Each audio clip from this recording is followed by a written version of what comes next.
Hello everyone, and thanks for joining us. Today we're going to show you how we assembled our Suncast 54 cubic foot vertical shed in gray, which we picked up from BJ's. Unfortunately, it's currently out of stock and unavailable, but I'll leave the link in the description below just in case it comes back in stock. Overall, this was actually a really great build. It took us a little longer than we expected, but that's just how it goes sometimes. There were a few spots where the plastic pieces didn't want to line up or fit exactly where they were supposed to, so it definitely took a little finagling here and there. But for the most part, the shed was pretty straightforward and easy to put together, even for us shorter humans. I'm 5'4", my wife is 5'2", and we were able to get the roof up without any problems and handle the rest of the assembly pretty easily. So if you're thinking about getting one of these sheds, or you already have one and you're getting ready to put it together, keep watching and we'll show you how the whole build went. Before we actually start building anything, we're going to get everything out of the box and make sure all of our pieces are here. And I definitely recommend doing this. There are quite a few large plastic panels, hardware pieces, doors, roof components, and smaller parts. It's much easier to figure out what you're working with now than to get halfway through the project and realize you're missing something. We're also keeping the instruction manual nearby throughout the entire build. This isn't a project where I would recommend looking at the pieces and saying, yeah, we could probably figure this out. Follow the instructions. Promise you'll save yourself some frustration.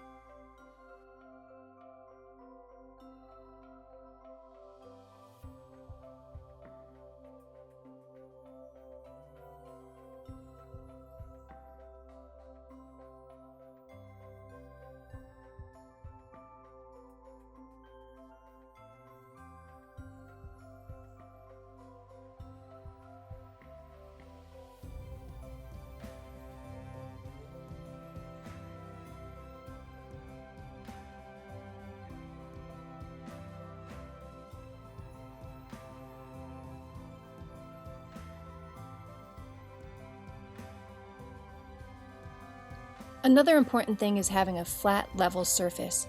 The floor becomes the foundation for everything else, so if the floor isn't level, you're probably going to have a much harder time getting the walls, doors, and roof to line up correctly. Having said that, we are somewhat level on the grass, but we are definitely going to have to either build a small concrete pad or get some large pavers to put underneath. Stay tuned for that project coming up soon. We're starting with the floor panel and the left side wall. Make sure it's facing the correct direction before you begin attaching anything. From here, the first side panel connects into the slots in the floor. This is where you'll start getting a feel for how this shed goes together. Most of these large plastic pieces use a combination of tabs, slots, and molded connection points. You line everything up, push the panel into position, and then slide or snap it into place.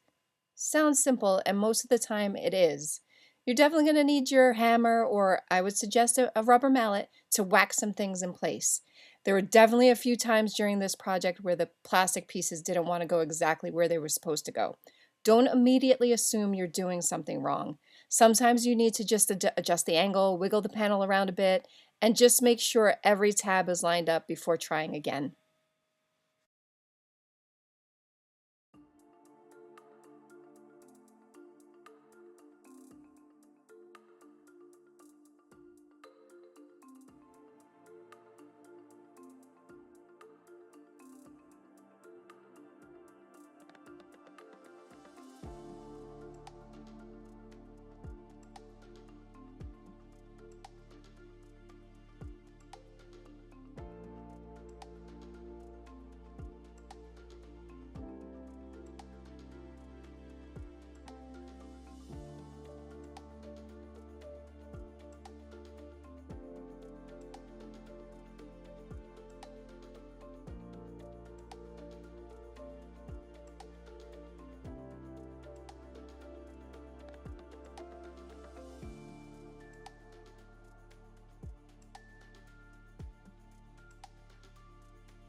Now we'll move over to the opposite side. The process is the same.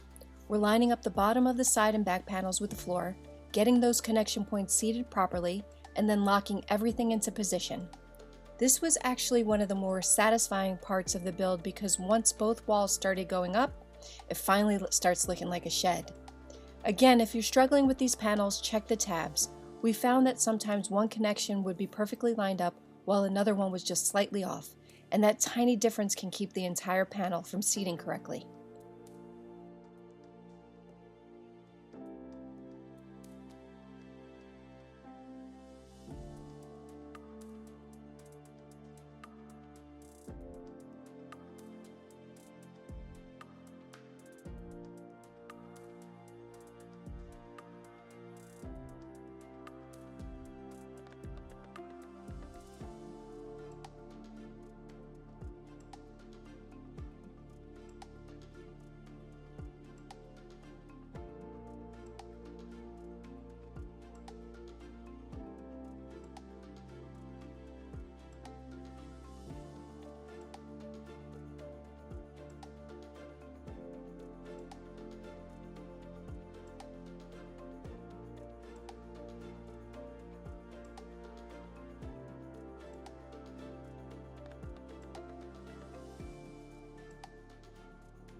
Once the main wall sections were standing and locked in, we went around and secured everything according to the instructions.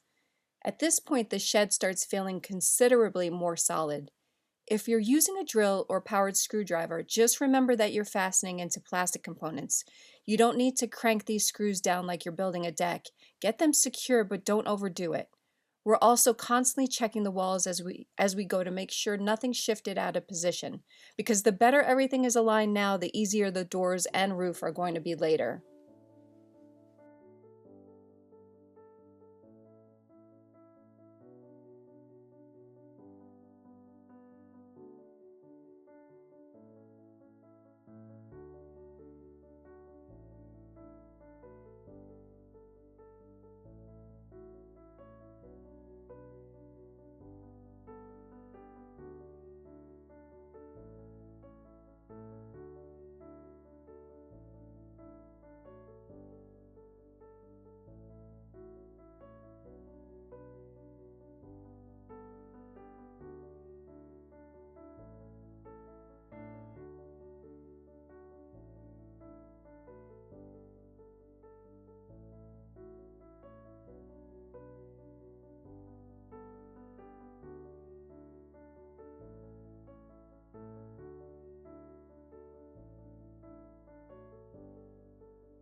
Now we're moving on to the doors.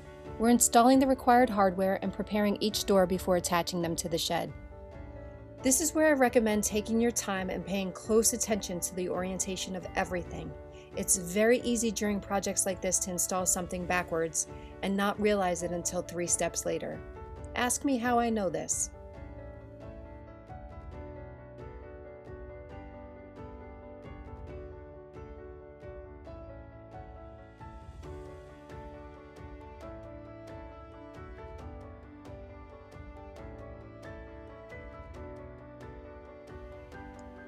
Now moving on to getting the doors attached.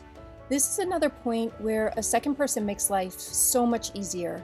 One of us can hold and position the door while the other one gets everything lined up. Once both doors are installed, check how they open and close. If something looks off, don't immediately start changing things. First, check that the shed itself is still sitting level and that all of the wall panels are completely seated. A small alignment problem somewhere else can show up as a door that doesn't seem to close properly.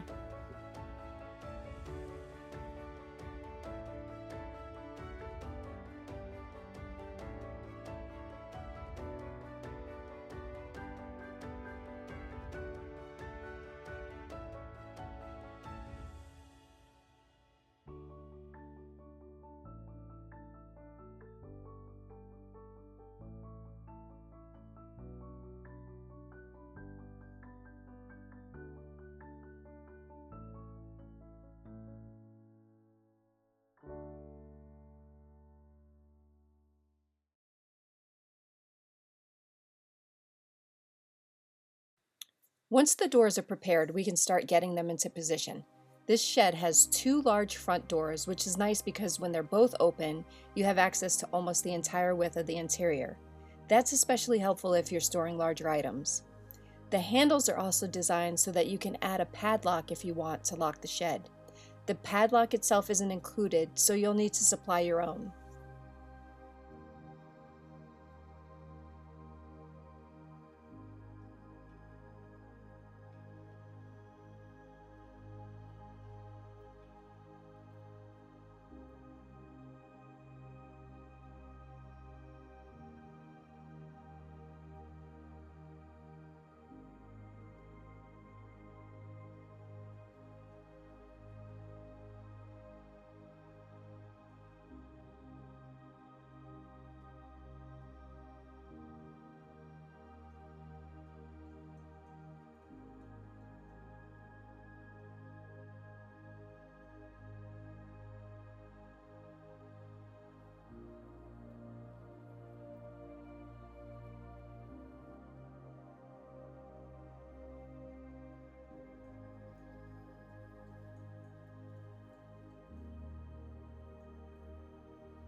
And now we've reached the part that we thought might be the most difficult, the roof.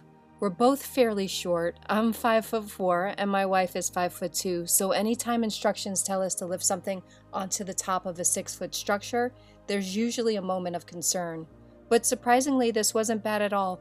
The roof sections are plastic, so they're relatively manageable. With the two of us working together, we were able to lift everything into position without any trouble.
The biggest thing here isn't weight, it's alignment. You want to make sure the roof is sitting correctly over the walls and that all of the connection points are where they're supposed to be before securing anything. And once again, there may be some finagling involved. I think I'm going to make that officially the word for this project. The word of the day, finagle.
Once the roof was properly positioned, the entire structure really came together. Everything became much more rigid, the walls stayed where they were supposed to, and we finally have what looks like a finished shed. We did one final check around the roof to make sure it was seated correctly all the way around. This was also a good time to look inside and make sure we didn't miss any screws or connection points before we loaded the shed with our stuff.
And now for the best part, getting all of our stuff into its new home.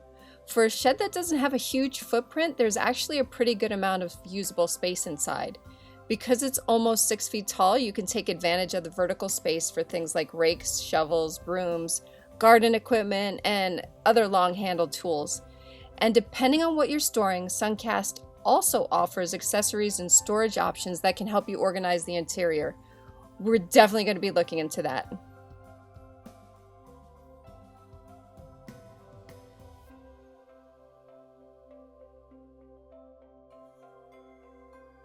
So would we recommend it? Based on the assembly experience, absolutely. This was actually a pretty enjoyable build. It took a little longer than we expected, and yes, there were definitely a few moments when the plastic pieces didn't want to fit exactly where they were supposed to, but with a little patience and some finagling, we got everything together without any major problems. If you're considering one of these Suncast vertical sheds, hopefully seeing the entire process gives you a better idea of what you're getting yourself into. I'll leave the BJ's link as well as my Amazon affiliate link in the description below. And if you have any questions about the assembly, leave them in the comments and we'll do our best to help. If you enjoyed the video, don't forget to give it a thumbs up, subscribe to the channel, and hit the notification bell so you don't miss our next project. Thanks so much for watching. Until next time.